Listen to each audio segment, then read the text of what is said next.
ইলাহা জোরে লা ইলাহা লা ইলাহা ইল্লাল্লাহ জোরে লা ইলাহা ইল্লাল্লাহ লা ইলাহা ইল্লাল্লাহ লা ইলাহা ইল্লাল্লাহ লা ইলাহা ইল্লাল্লাহ জোরে লা ইলাহা ইল্লাল্লাহ লা ইলাহা।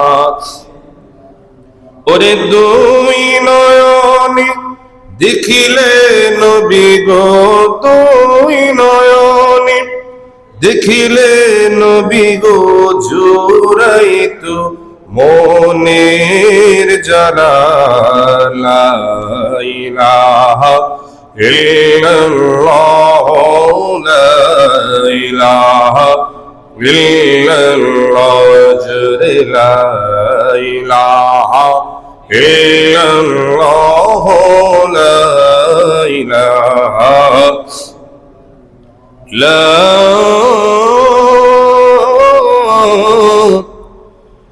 ইলাহা ইল্লাল্লাহ মুহাম্মাদুর রাসূলুল্লাহ সাল্লাল্লাহু তাআলা আলাইহি ওয়াসাল্লাম। আওয়াজ দিয়ে বলেন না মারহাবা।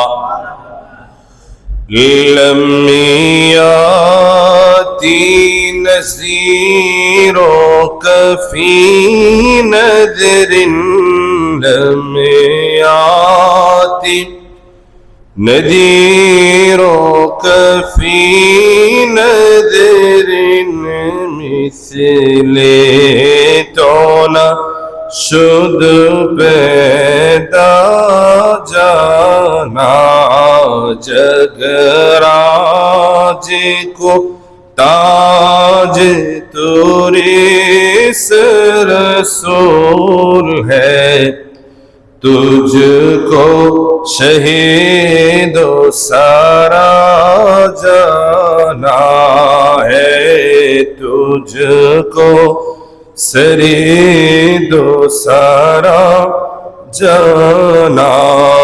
या रसूल अल्लाह या हबीब अल्लाह, या रसूल अल्लाह या हबीब अल्लाह, या रसूल अल्लाह या हबीब या रसूल अल्लाह या हबीब। अल बहरु अला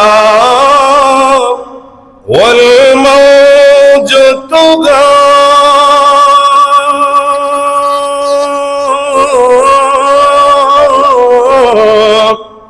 मन बेकस तोहफा होश रोबा, मन बेकस तोहफा होश रोबा, मझधारों में हो बिगरी है हवा, मझधारों में हो बिगरी है हवा, मुरी नैया पारे लगा जाना। या रसूल अल्लाह या हबीब अल्लाह, या रसूल अल्लाह या हबीब अल्लाह, या रसूल अल्लाह या हबीब अल्लाह, या रसूल अल्लाह या या शम्सु नज़र तिला लैली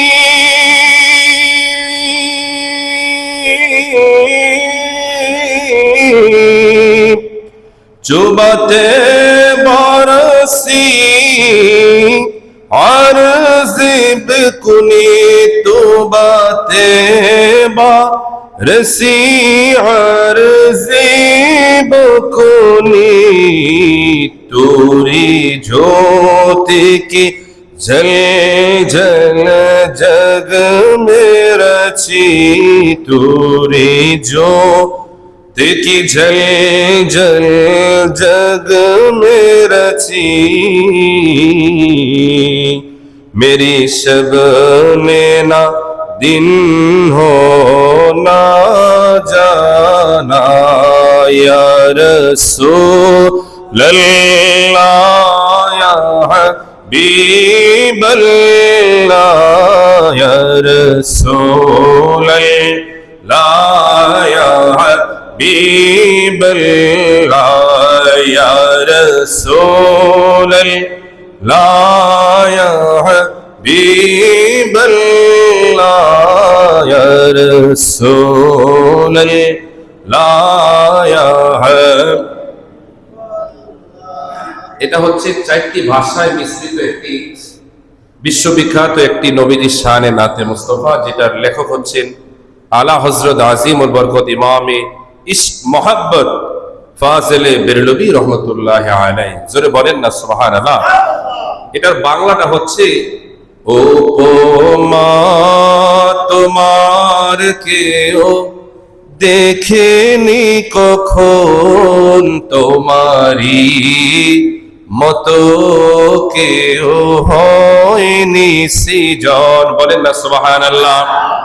সম্রাট মুকুট তব শিরে তো শোভে দুজাহানে তুমি তো এমনি রাজন দুজাহানে তুমি তো এমনি রাজন। শায়ের বলতেছেন, ইমামে আলা হযরত বলতেছেন যে উপমা তোমার মতো দেখেনি কেউ ইয়া রাসূলুল্লাহ ইয়া হাবিবাল্লাহ।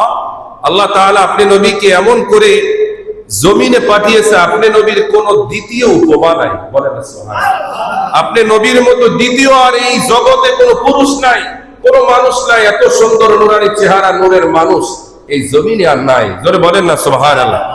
সম্রাট ও মুকুট তবু শিরে তো শোভে ইয়া রাসূলুল্লাহ ইয়া হাবিবাল্লাহ। দুনিয়ার সকল বাদশা হচ্ছে আপনি, এবং বাদশাহীদের মাথায় যে মুকুট থাকে এই মুকুটের একমাত্র উত্তরাধিকারী হচ্ছেন আপনি নবীজি। জোরে বলেন না সুবহানাল্লাহ।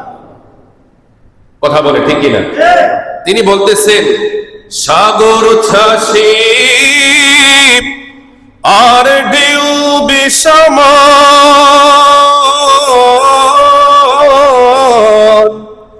অসহায় আমি ঝড় কি যে ভয়াল অসহায় আমি ঝড় কি যে ভয়াল মাঝ ধরিয়ায় আমি হাওয়া যে মাতাল মম কন্ডারি তোরি পার করো হে খন। বলেন না ইয়া রাসূলুল্লাহ।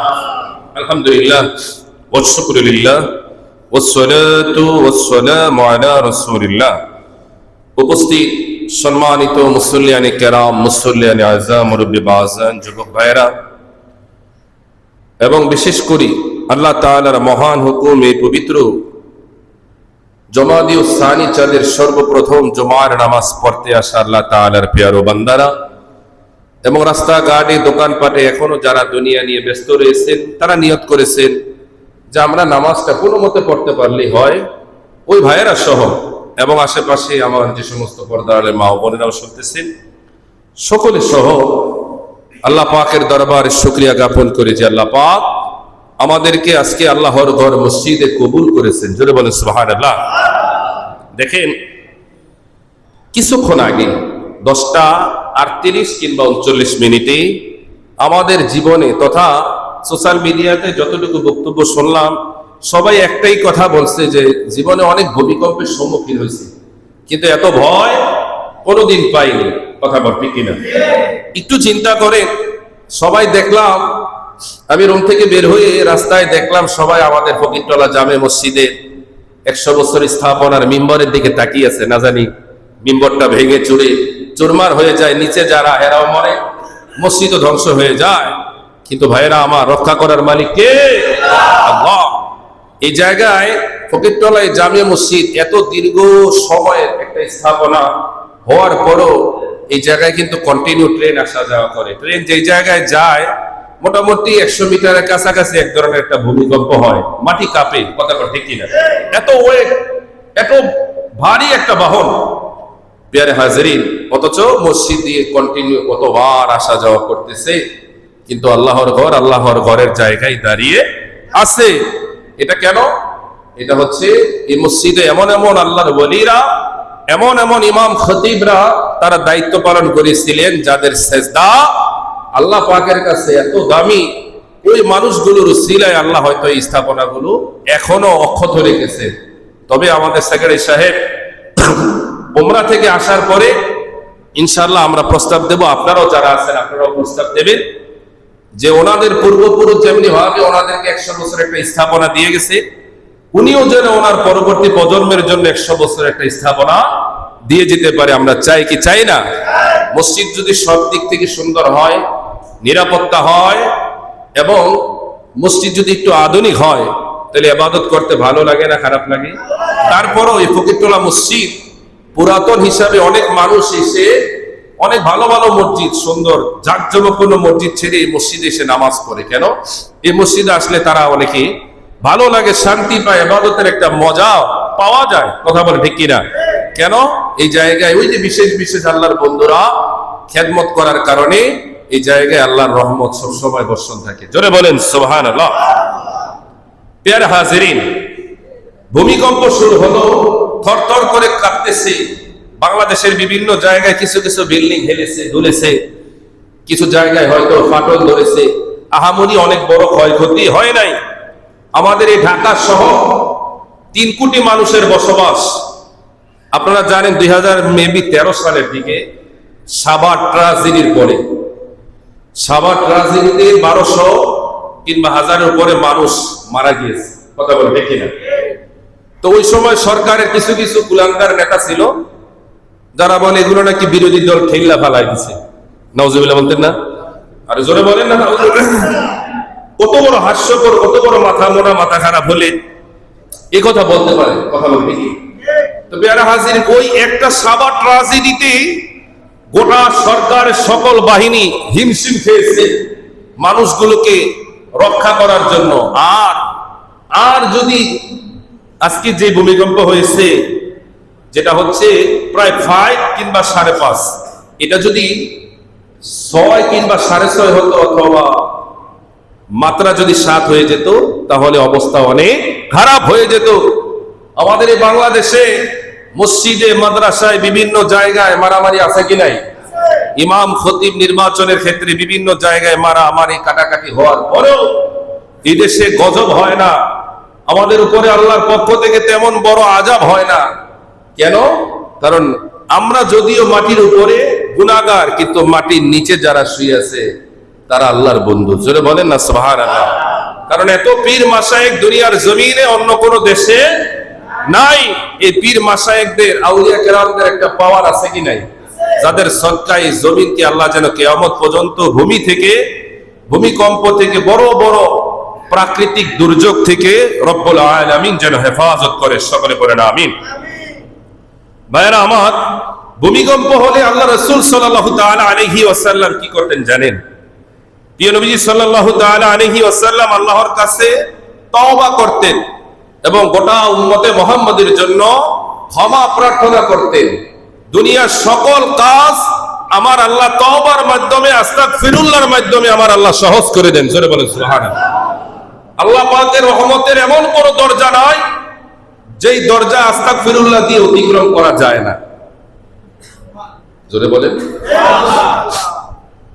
প্রিয় হাজিরিন, এজন্য ইবনু আবু দোনাইয়া বাইহাকি প্রমুখ বর্ণনা করেন, যখন কোন ধরনের প্রাকৃতিক বিপর্যয় হতো, যেমন ভূমিকম্প সহ জলোচ্ছ্বাস এবং আকাশ অনেক মেঘাচ্ছন্ন হতো, যেন অনেক ঝড়ের একটা আভাস, তখন প্রিয় নবী সাল্লাল্লাহু তাআলা আলাইহি ওয়াসাল্লাম চিন্তিত হতেন, তিনি দুশ্চিন্তায় পড়ে যেতেন এবং আল্লাহর দরবারে দোয়া করতেন, আল্লাহুম্মা জাআলহা রাহমাতান ওয়া লা তাজআলহা আযাবান। জোরে বলেন না আল্লাহু আকবার। নবীজি দোয়া করতেন, হে আল্লাহ, এই প্রাকৃতিক এই দুর্যোগকে আমি এবং আমার উম্মতের জন্য আপনি রহমত হিসাবে কবুল করে নিন, রহমত বানিয়ে দেন। জোরে বলেন না সুবহানাল্লাহ।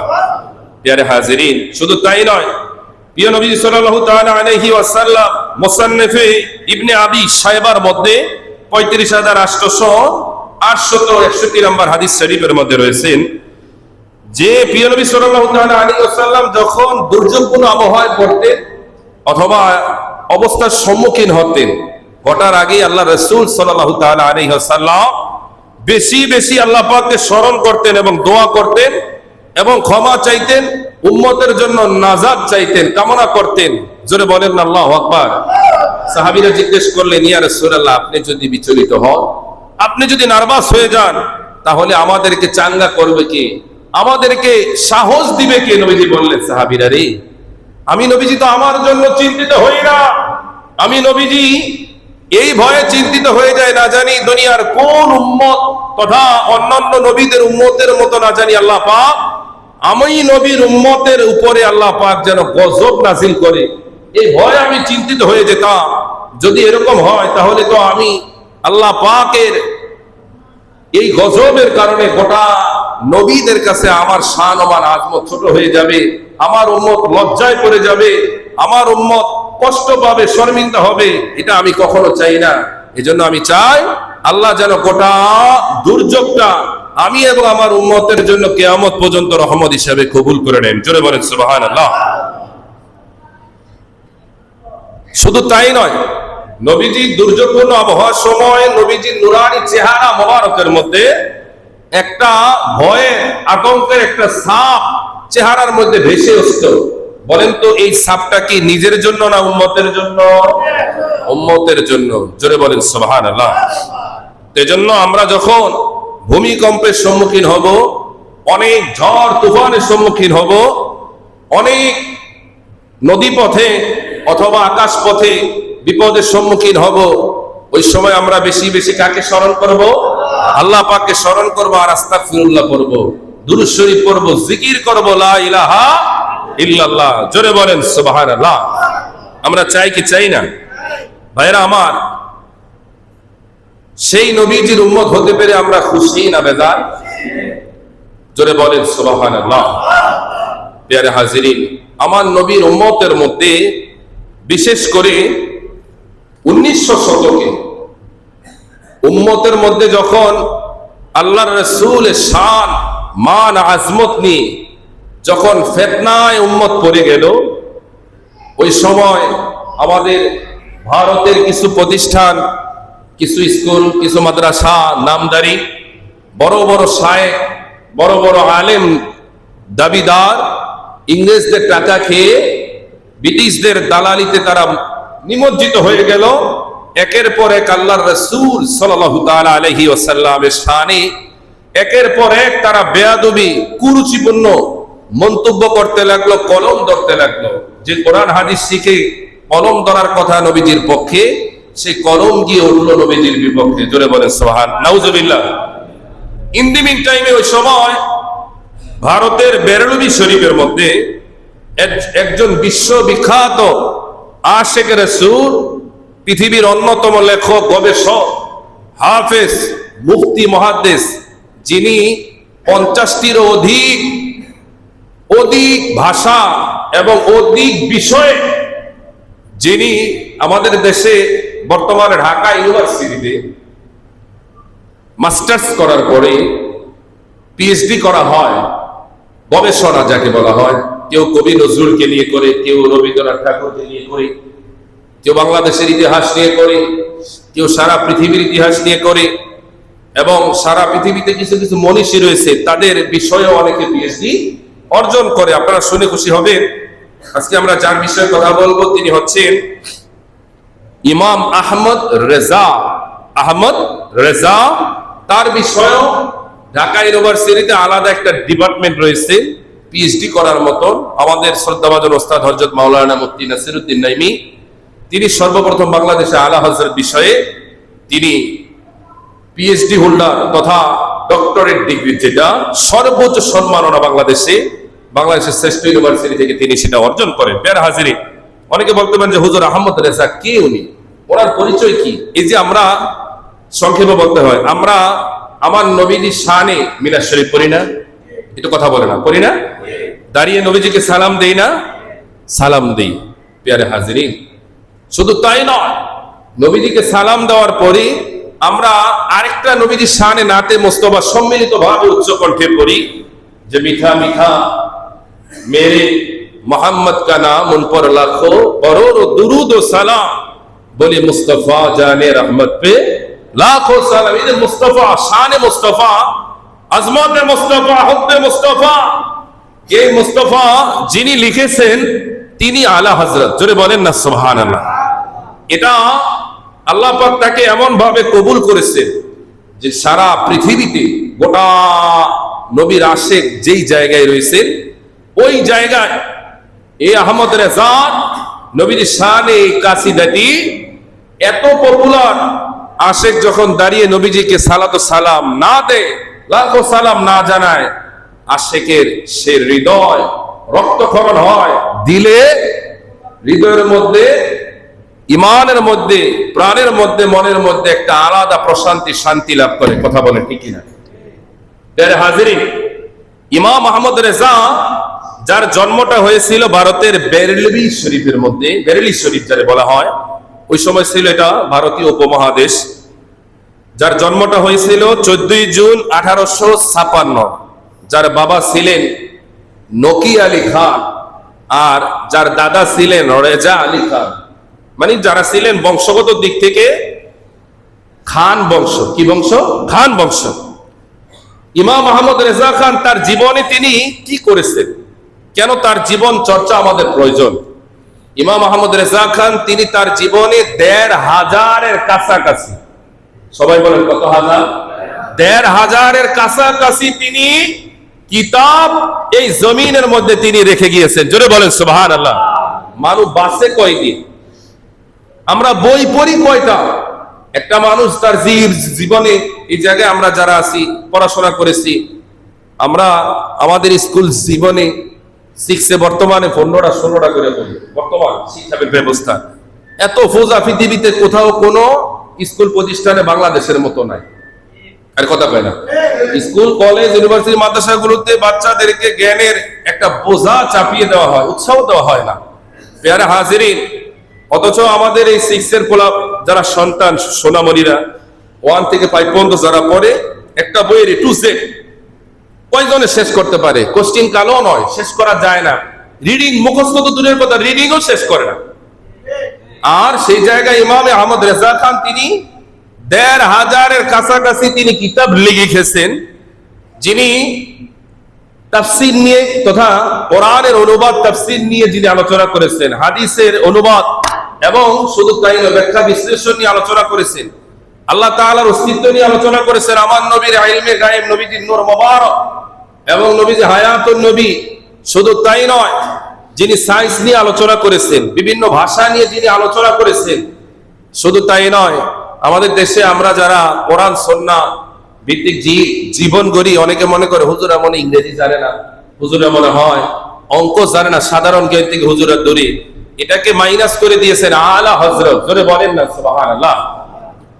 যিনি অঙ্কের বিষয়ে অনেক পণ্ডিত্য অর্জন করেছিলেন, 1500 কিতাবের মধ্যে তিনি যখন নবীদের শানে কিতাব লেখেন, তখন তার এই হাত, ডান হাত তিনি ব্যবহার করতেন, ডান হাতে তিনি লিখতেন আমার নবীদের শানে।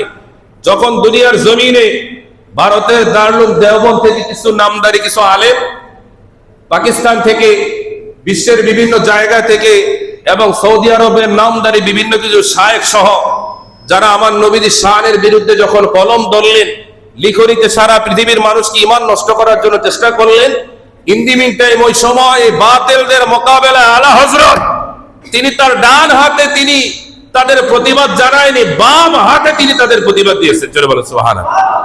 একটা মানুষ তার লিখনির ক্ষমতা, জ্ঞান কত উচ্চ পর্যায়ে হলে তিনি উভয় হাতে একসাথে তিনি লিখতে পারতেন। তিনি বললেন, যে হাত আমার নবীর পক্ষে উঠেছে এই হাত কোনোদিন বাতিলের জন্য উঠবে না, বাতিলের জন্য আমার বাম হাতই যথেষ্ট। প্যারে হাজিরিন, আলা হযরত আজিমুল বরকত যিনি জমিনে আগমনের পরে মহাগ্রন্থ আল কোরআনের অন্যতম সূরা মুজাদালার মধ্যে রয়েছেন, উলাইকা কাতাবা ফি কুলুবিহিমুল ঈমানা ওয়া আইয়াদাহুম বিরূহিম মিনহু। 28 পারার সূরা মুজাদালার 22 নম্বর আয়াত থেকে আলা হযরত জমিনে আগমনের পরে তিনি তার অনুসারীদেরকে বললেন, এই আয়াতের আলোকে আমার জন্মসাল হচ্ছে 1272 হিজরি। জোরে বলেন না সুবহানাল্লাহ। আরবিতে প্রত্যেকটা শব্দের এক একটা অঙ্কের বিশ্লেষণ আছে। এটাকে বলা হয় ইলমে আফজাল। ইলমে আফজাল, যেমন আলিফের মান কি, বায়ের মান কি, তায়ের মান কি, সায়ের মান কি, জিমের মান কি, হায়ের মান কি, এগুলো শরীয়ত সম্মত কোরআন সুন্নাহ দ্বারা প্রমাণিত। তিনি এই সূরা মুজাদালার 22 নম্বর আয়াত ব্যাখ্যা বিশ্লেষণ করে তিনি তার জমিনে আগমনের সেই সালটাকে তিনি নির্ণয় করেছেন। জোরে বলেন সুবহানাল্লাহ। শুধু তাই নয়, তার ওফাত যখন হয়, ওফাতের আগেই তিনি একান্তভাবে তার অনুসারীদেরকে বলেছিলেন যে আমার যদি ভুল না হয়, আমার এলেম, আমার গবেষণা, আমার জ্ঞান, আল্লাহ তার রাসূলের ইশক মহব্বত যদি আমার ভিতরে থাকে, সেই আলোকে তোমাদেরকে আমি জানিয়ে দিতে চাই যে মহাগ্রন্থ আল কোরআনের অন্যতম সূরা দাহার, যেটা হচ্ছে 29 পারায়, 29 পারার 15 নম্বর আয়াত, ওয়ায়ুতাফু আলাইহিম বিআনিয়াতিন মিন ফিদ্দাতি ওয়া আকওয়াবিন মিন ফিদ্দাতি ওয়া আকওয়াব। তিনি বলতেছেন এই সূরা দাহারের 15 নম্বর আয়াতে প্রমাণ করে আমি যেদিন জমিন থেকে বিদায় নেব ওই হিজরি সালটা হবে 1340। জোরে বলেন সুবহানাল্লাহ। এত উচ্চ পর্যায়ের একজন গবেষক আলেম ছিলেন, যিনি মাত্র 30 দিনে তিনি যখন বড় হলেন, সারা দুনিয়াতে যখন তার একটা জয়লাভ হলো, পরিচিতি হলো, কিছু কিছু মানুষ না জেনে না বুঝে তাকে নামের আগে হাফেজ শব্দটা, লকব তাকে উপহার দিয়ে দিলেন। তিনি কষ্ট পেলেন এবং বললেন, তোমরা যারা আমাকে হাফেজ বলতেছো, আমি তো এখনো কোরআন মুখস্থ করিনি, যেহেতু তোমরা বলেছো আমার নামে, তাহলে এই কথাটা মিথ্যা হয়ে যায়, কিন্তু তোমাদেরকে মিথ্যাবাদী আমি করতে চাই না। আমি যাও, আল্লাহর কোরআন মুখস্থর জন্য আমি নেমে গেলাম। তিনি 1 মাসে মাগরিব থেকে এশা এই 1 থেকে 1.5 ঘন্টা এই সময়ের মধ্যে প্রতিদিন তিনি 1 পারা করে মুখস্থ করতেন। 30 পারা তিনি মুখস্থ করলেন। জোরে বলেন সুবহানাল্লাহ। প্যারে হাজিরিন, আমাদের দেশে বর্তমানে ওয়াজ নসিহত কম না বেশি? আর কথা বলে কম না বেশি? অনেক বেশি। বক্তাদের নামের আগে এমন এমন কিছু কিছু উপাধি, টাইটেল দেওয়া হয়, যিনি তার মসজিদ ব্যতীত, জেলা ব্যতীত জীবনে অন্য কোনো জেলায় মাহফিল করে নাই অথবা বিভাগে প্রোগ্রাম করে নাই, বাংলাদেশের বাহিরে কোথাও কোনোদিন যায় নাই, তার নামের আগে আন্তর্জাতিক। আরে কথা বল, ঠিক না?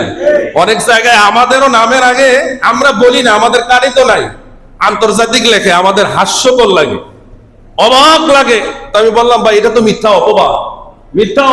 কেন আন্তর্জাতিক লেখেন? আমি তো আমার নারায়ণগঞ্জ, মুন্সিগঞ্জ কয়েকটা জেলা ছাড়া আমাদেরকে তো কেউ চিনে না, সোশ্যাল মিডিয়াতে আমরা ভাইরালও না, তাহলে আপনারা আন্তর্জাতিক লেখেন। হুজুর এটা না বললে একটা ওয়েট থাকে না, আর ওয়েট না থাকলে মানুষও আর মাহফিলও, আরে কথা কয় না, মানুষও আর মাহফিলে আসে না। এরকম আছে কি নাই?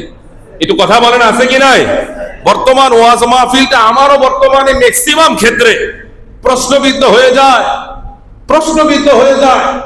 কারণ যিনি ওয়াজ করে তার চিন্তা থাকে মানুষকে খুশি করা, রব্বুল আলামিনকে খুশি করা নয়। যারা শ্রোতা হয়ে আসে তাদের চিন্তা থাকে হুজুরে ভাইরাল, মিডিয়াতে ওনার অনেক ওয়াজ, কথা বল ঠিক কিনা? এ ভাইরাল না হলে ওই শ্রোতারাও ওয়াজে আসে আর কথা কয় না। শ্রোতারা ওয়াজে আসে, আয়োজক কমিটি,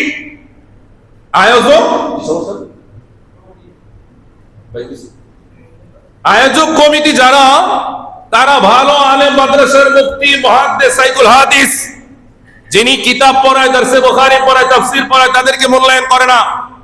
মিডিয়াতে কে ভাইরাল তাদেরকে মূল্যায়ন করে, এরকম আছে কি নাই? আগে ওয়াজ মাহফিল গুলোতে ম্যাক্সিমাম আলেম ওলামা সিলেক্ট করতেন মসজিদের ইমাম খতিবগণ, এলাকার বয়োজ্যেষ্ঠ মুরব্বীরা, কথা কয় না, এলাকার মুরব্বীরা, মাস্টাররা, মেন মাথাগুলো তারা বসে কাকে দাওয়াত দেওয়া যায়, তখন তারা বিভিন্ন পীর মাশায়েখদেরকে স্মরণ করতেন। সিরিয়াল না পেলে বড় বড় মাদ্রাসার মুফতি, মুহাদ্দিস যারা যারা কোরআন কিতাব পড়ায়, কথা বলে, তাদেরকে তারা দাওয়াত দেওয়ার জন্য চেষ্টা করতেন। এখন মানুষ চিন্তা করে কারে দাওয়াত দিলে লোকজন বেশি হইব। আরে কথা বলে না, ধরে বলে ঠিক কিনা? কারে দাওয়াত দিলে লোক সংখ্যা বেশি বা আমাকে নাম হইব, মাশাআল্লাহ এটাও ভালো হবে, এরকম আছে কি নাই? কিন্তু ওয়াজের মূল মকসদ হচ্ছে হেদায়েত। হেদায়েতের জন্য আপনি দিনের দুনিয়ার মধ্যে একটা জায়গার মধ্যে আপনি জান্নাতের বাগান সাজান। যদি উদ্দেশ্য হয় দুনিয়াবি, তাহলে এই আলোচনা, এই বাগান দ্বারা কোনো ফায়দা হবে না। এজন্য আমাদেরও পরিশুদ্ধ হওয়া দরকার, আপনাদের পরিশুদ্ধ হওয়া দরকার, আয়োজক কমিটি তাদেরও পরিবর্তন হওয়া দরকার। যদি হয় তাহলে এত মাহফিল প্রয়োজন নাই, অল্প অল্প মাহফিলে আমাদের এই দেশটাকে পরিবর্তন করে দিবে একজন, তিনি কে? আল্লাহ। জোরে বলেন না আল্লাহু আকবার। প্রিয় হাজিরিন, আলা হযরত যিনি আমার নবীজির শানে তথা সর্বপ্রথম তিনি কোরআনের একটা তাফসীর তিনি লিখেন, যে তাফসীরটার নাম হচ্ছে কানজুল ঈমান। তাফসীরে কানজুল ঈমান সারা পৃথিবীর সমস্ত অনুবাদকগণ বিসমিল্লাহির রহমানির রহিমের তাফসীর করেন, অনুবাদ করেন, পরম করুণাময় অসীম দয়ালু আল্লাহর নামে শুরু করছি। কিন্তু আলা হযরত একটু ব্যতিক্রম, তিনি বললেন না, অনুবাদ এরকম নয়, আমার ভাষায় অনুবাদ হবে আল্লাহর নামে শুরু করছি। জোরে বলেন সুবহানাল্লাহ। আল্লাহর 99টা নামের মধ্যে সর্বশ্রেষ্ঠ নাম হচ্ছে আল্লাহ। আরে কথা কয় না? আপনি যেই কোনো ভাষা দিয়ে ট্রান্সলেট করেন না কেন, ইংরেজিতে যান, উর্দুতে যান, ফার্সিতে যান, যেই কোনো ভাষায় যান না কেন, সব ভাষায় আল্লাহকে, কথা কয় না, আল্লাহকে আল্লাহ বলে। আল্লাহর অনেক নাম আছে, রহিম, রহমান, গফুর, সাত্তার, হুয়াল আউয়াল, হুয়াল আখির, হুয়াল বাতিন, কথা বলে ঠিক কিনা? অন্যান্য নামগুলো বিভিন্ন ভাষায় চেঞ্জ হয়, কিন্তু আল্লাহ আল্লাহ এটা কোনো চেঞ্জ নাই। এই জন্য তিনি বলতেছেন বিসমিল্লাহির রহমানির রহিম, এটা হবে আল্লাহর নামে শুরু করছি, যিনি পরম করুণাময় অসীম দয়ালু। জোরে বলেন না সুবহানাল্লাহ। প্রিয় হাজিরিন, আলা হযরত আজিমুল বরকত ইমাম আহমদ রেজা খান ফাজিল বিরলুবি রহমতুল্লাহি আলাইহির বাবা এবং দাদা, তার পরিবারের পক্ষ থেকে তার বয়স যখন 4 বছর হলো, তখন তার জন্য বাড়িতে একজন শিক্ষকের ব্যবস্থা হলো। তিনি এসে তাকে কোরআন তেলাওয়াত করাবেন, মুখস্থ করাবেন। তো শিক্ষক তাকে পড়াচ্ছে একটা আয়াত, শিক্ষক খুব সুন্দর করে পড়াচ্ছেন, কিন্তু একটা শব্দের ক্ষেত্রে, আয়াতটা ঠিকই তিনি পড়ে, কিন্তু একটা শব্দ তিনি বারবার, শিক্ষক যা বলে তিনি এর একটু ব্যতিক্রম বললেন। তথা শিক্ষক বললেন জবর দিয়ে, আর তিনি বারবার আলা হযরত জের দিয়ে উচ্চারণ করলেন শব্দটাকে। তো ইন দি মিন টাইমে আলা হযরতের দাদা রেজা আলী খান তিনি বিষয়টা পর্যবেক্ষণ করলেন, আলা হযরতকে ডাক দিলেন, নাতি কি সমস্যা তোমার? ওস্তাদ তো আমাকে জবর দিয়ে পড়াচ্ছে আর তুমি বারবার জের দিয়ে উচ্চারণ করতেছো। তখন তিনি বললেন, আমি তো চেষ্টা করতেছি, কিন্তু আমার জবান দিয়ে জবর আসে না, জের আসতেছে। তখন তিনি যে কিতাবটা থেকে তাকে দরস দিচ্ছেন, দেখা গেল ওই কিতাবের মধ্যে জেরের জায়গায় জবরটা ভুলে উঠে গেছে। তোরে বলেন না সুবহানাল্লাহ। যিনি শিশুকাল থেকে এত তীক্ষ্ণ, এত জ্ঞানের অধিকারী, তিনি যখন ওনার অনেক কারামত, জীবনে নিয়ে অনেক আলোচনা এক জমায় বলা সম্ভব নয়।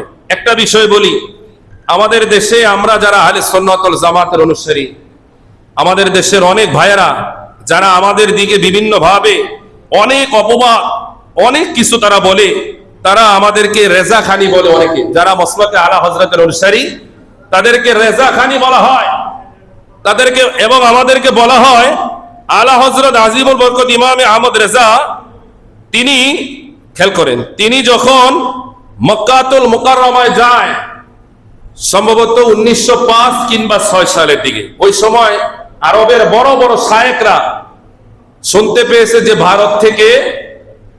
ভারত থেকে একজন বড় আলেম এসেছে যিনি এই আকীদাগুলো পোষণ করে।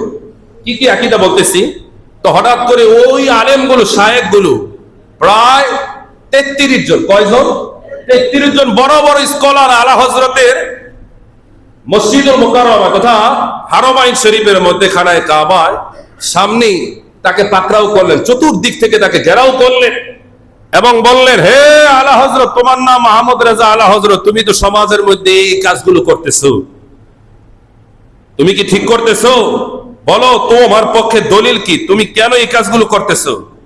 এবার আলা হযরত আজিমুল বরকত ইমামে আহমদ রেজা খান ফাজিলে বেরলভী রহমতুল্লাহ আলাইহি, তাকে বলা হচ্ছে, তুমি নাকি বলো আল্লাহর রাসূল গায়েব জানে, তুমি নাকি বলো আল্লাহর রাসূল নূর, তুমি নাকি বলো আল্লাহ রাসূলের শানে দুরূদ ও সালাম পড়তে হবে, তুমি নাকি বলো নবীজির কোনো পাওয়ার নাই, কোনো ক্ষমতা নাই, তুমি বলো নবীজির নাকি ক্ষমতা আছে। তো এইভাবে আল্লাহর রাসূলের বিষয় একের পর এক আঘাত করতে লাগলেন। তখন আলা হযরত 33 জন আলেমের শায়েখের উপস্থিতিতে তিনি আমার নবীজির প্রত্যেকটা এই আকীদার বিরুদ্ধে, বাতিলের এই আকীদার বিরুদ্ধে তিনি মাত্র 1 ঘন্টার মধ্যে তিনি একটা কিতাব লিখলেন, যে কিতাবটার নাম হচ্ছে হুসামুল হারমাইন। জোরে বলেন না সুবহানাল্লাহ। ওই সময় 33 জন আলেমের কাছে যখন এই কিতাবটা তিনি বললেন যে একটু অপেক্ষা করো, আমাকে লিখতে দাও, কথা বলবো কতক্ষণ, লিখে দেই আমার নবীর জ্ঞান তোমাদের মতো মৌলবীর মতো নাকি, আমার নবী কি তোমাদের মতো নাকি, আমার নবীর মিলাদ কেমন হওয়া দরকার। তিনি এভাবে পুরোটা ব্যাখ্যা বিশ্লেষণ করে যখন হুসামুল হারমাইন কিতাবটা যখন আরবের শায়েখদেরকে উপহার দিলেন, ওই সময় 33 জন, পরে 19 জন এসে সবাই এটার মধ্যে সই দিলেন যে এই কিতাবের মধ্যে কলম ধরার মতন, প্রশ্ন করার মতন কোন আলেম এই জমিনের মধ্যে পয়দা হয় নাই, কিয়ামত পর্যন্ত সম্ভব না। আমাদের সমাজে এখনো কিছু দালাল রয়েছে, গোস্তাক রয়েছেন, যারা নবীজির শানকে ছোট করতে পারলে তাদের পেটের ভাত হজম হয়, এরকম আছে কি নাই? যারা নবীজির জ্ঞানকে ছোট বানাতে চায়, নবীজিকে আমাদের মতো বানাতে চায়। আর কথা কয় না, আমরা দুরূদ ও সালাম পড়ি, বাহির থেকে তাদের চুলকানি শুরু হয়ে যায়। আরে তোমার চুলকাই কি? আরে কারণ আমি তো শিখছি নবীজির দুরূদ ও সালাম পড়া যায় না, তো আপনি পড়লে আমার তো লাগবে। কথা বলে ঠিক কিনা? যাদের চুলকানি চুলকাইবেন, সমস্যা নাই, কিন্তু আমরা নবীর শানে দুরূদ ও সালাম পড়েছি, পড়ব, কিয়ামত পর্যন্ত পড়তে চাই কি চাই না? আল্লাহ রাসূল বলে হাশরের ময়দানে ওই উম্মত আমি নবীজির সবচেয়ে নিকটে থাকবে যে জমিনে আমার উপরে বেশি বেশি দুরূদ ও সালাম পড়েছে। জোরে বলেন না সুবহানাল্লাহ। আমাদের বাংলাদেশে স্বনামধন্য একজন পীর, গতকাল দেখলাম ভিডিওটা, তিনি বলতেছেন এই যে আমরা নবীজির নাম শুনে মহাব্বতে চুমু খাই, নবীর শানে আমরা দাঁড়িয়ে সালাত ও সালাম দেই, ভাইরা আমার, নবীর শানে আমরা মিলাদ শরীফ পাঠ করি, ইয়া রাসূলুল্লাহ স্লোগান দেই, এগুলো নিয়ে ওই পীর লঞ্চলা পীর এত হাস্যকর বক্তব্য দিয়েছেন, কোন বাহিরের কোন ভিন্ন ধর্মের মানুষও আল্লাহ রাসূলের শানে এত বড় বেয়াদবি করে না। অথচ তার ফলোয়ার্স কোটি কোটি ফলোয়ার্স। জোরে বলেন নাউযুবিল্লাহি মিন যালিক। তাদের দায়িত্বই একটা, কাজই একটা, মসনদে বসে একটাই কাম, যে আমাদের কোনো কাম নাই কিভাবে উম্মত থেকে নবীকে মাইনাস করা যায়, কিভাবে উম্মত থেকে, এই যে আপনি নামাজ পড়েন, এ ভাই আমার দিকে তাকান, আপনি নামাজ পড়েন সমস্যা নাই, রোজা রাখেন সমস্যা নাই, কিন্তু নবীর মহাব্বত যদি ভিতরে না থাকে, বলেন তো এই নামাজ, রোজা, হজ, যাকাত দিয়ে আপনার পার হওয়ার সুযোগ আছে? কারণ ইহুদি নাসারা শয়তান জানে উম্মত থেকে যদি নবীর প্রেম ভালোবাসাটা যদি কোনো মতে আলাদা করতে পারি, তাহলে আমাদের এত দুশ্চিন্তা করে কোনো লাভ নাই। এরা নামাজ পড়লে পুরো, রোজা রাখলে যা মনে হচ্ছে তা, এগুলো আমাদেরই। আরে কথা কর ঠিক না? এই জন্য নবীজির কোন বিষয়ে নিজের সাথে তুচ্ছ তাচ্ছিল্য করলে ঈমান আছে না গেছে? কোনোভাবেই কোনো কিছু করা যাবে না। কথা বলে ঠিক কিনা? সেই ইমামে আলা হযরতের কনফারেন্স হবে আগামীকাল ঢাকা মোহাম্মদপুর সূচনা কমিটি সেন্টারে। আলহামদুলিল্লাহ, আমাদের মিন্নত আলী মাজার শরীফ থেকে সামনে থেকে 2টি বাস সকাল 7টায় আলা হযরত তিনি কে ছিলেন, তার পরিচয় কি, তার জীবন কি, চর্চা কি, তার অবদান কি, ভারতীয় উপমহাদেশে তিনি আমার নবীজির শান-ও-মান আজমতের জন্য বাতিলদের সাথে কিভাবে মোকাবেলা করেছিলেন, কিভাবে তিনি কলম দ্বারা আমার নবীজির শানে লিখতেন, সেই বিষয় সম্পর্কে আলহামদুলিল্লাহ আমাদের জানার দরকার আছে কি নাই? জোরে বলেন আছে কি নাই? এত বড় একজন মনীষী, এত বড়, যার নাম পড়তে গেলে এক জুম্মা নয়, অনেক জুম্মার প্রয়োজন। এটা আমি যে নাতরা পড়লাম মাত্র 2টা কলি। তিনি বললেন, আরশে হক হে মসনদে রিফাতে রাসূলুল্লাহ, দেখনি হে হাশর মে ইজ্জতে রাসূলুল্লাহ। যারা নবীজি শান-ও-মান আজমত শুনলে পাগল হয়ে যাও, মাথা খারাপ হয়ে যায়, ও দুশমনের বাচ্চারা, তোমরা ওই দিন হাশরের ময়দানে আমার নবীজির শান দেখবে, সেদিন পাগল হয়ে যাবে। হায় হায়, এই নবীরে তো আমার মতো বানাইছি, এই নবীর জ্ঞানকে তো ছোট করছি, এই নবীকে তো ছোট করার জন্য আমি পীরের কথায় নাচছি, আজকে আল্লাহ এই নবীরে কই রাখছে, হায় হায় আমি দুনিয়াতে কি করলাম। এজন্য আলা হযরত বলেন, তুঝসে ওর জান্নাত সে কিয়া মতলব বাতিল দূর হো, হাম রাসূলুল্লাহকে জান্নাতে রাসূলুল্লাহ। যারা মানুষকে নেকামলের লোভ দিয়া জান্নাতের আশা করান, আসলে আপনাদের সাথে ওই জান্নাতের কোনো সম্পর্ক নাই। জান্নাত হচ্ছে আমার নবীজির। জোরে বলেন সুবহানাল্লাহ। জান্নাতে থাকবে নবীর গোলামেরা, নবীর আশিকেরা, নবীর পাগলেরা। কথা বলে ঠিক কিনা? তোমাদের সাথে জান্নাতের কোনো সম্পর্ক নাই। কথা বলে ঠিক কিনা? আল্লাহ পাক আমাদের সবাইকে মৃত্যুর আগ মুহূর্ত পর্যন্ত, দেশের এই ক্রান্তিকালে চুরি বেড়ে গেছে, ছিনতাই বেড়ে গেছে, মানুষের কোনো নিরাপত্তা নাই, নিরাপত্তা নাই। কয়েকদিন আগে এক পুলিশ ভাইয়ের সাথে কথা হলো, বলতে যদি আপনাদের নিরাপত্তা দিব কি, আমাদেরই তো নিরাপত্তা নাই। কথা ঠিক কিনা? এই দেশে বিএনপি তাদের আমলে 2007-8 দিকে কিংবা 6 দিকে জীবনে একটা ভালো কাজের মধ্যে একটা ভালো কাজ করে গিয়েছিল, র‍্যাব বাহিনী তৈরি করে গিয়েছিল, যে র‍্যাব নিজেদের অস্তিত্বকে বিক্রি করে দিয়েছিল। কথা ঠিক কিনা? আজকে যদি র‍্যাবের সেই ক্ষমতা তারা যদি রাখতে পারতে, তাহলে এই দেশে এত অন্যায় অপরাধ হতো না। তবে আমরা চাই এই দেশের জন্য আল্লাহ পাক যেন একজন এমন রাষ্ট্রনায়ক কবুল করে, যার মাধ্যমে গোটা দেশ 30 লক্ষ শহীদের প্রত্যেকটা রক্তের ফোঁটা কৃতজ্ঞতা আদায় হবে। কথা বলে ঠিক কিনা? আমরা চাই কি চাই না? জোরে বলেন না, চাই কি চাই না? মুনাফিক থেকে নির্বাচনের আগে একরকম, পরে আরেক রকম, এরকম আমরা চাই। আরেকটা বিষয় খেয়াল রাখবেন, একটা নোট, একটা সিঙ্গারা, একটা পুরি, একটা চার জন্য নিজের ঈমান বিক্রি করেন না। একজন দুশ্চরিত্রাকে ফুলের চরিত্র দিয়েন না, একজন লম্পটকে মসনদে বসায়েন না, একজন বেনামাজি, বেঈমান, নাফরমান, সুদখোর, ঘুষখোর, মদখোর, জিনাখোর, তাদেরকে আপনারা মসনদে বসায়েন না 2 পয়সার আশায়। কথা ঠিক কিনা? আল্লাহ পাক যেন হেফাজত করে। সবাই বলেন আমিন। ওয়া আখির দাওয়ানা আলহামদুলিল্লাহি রাব্বিল আলামিন। আমরা যারা পরে এসেছি 4 রাকাত ক্বাবলা জমা আদায় করে নিই।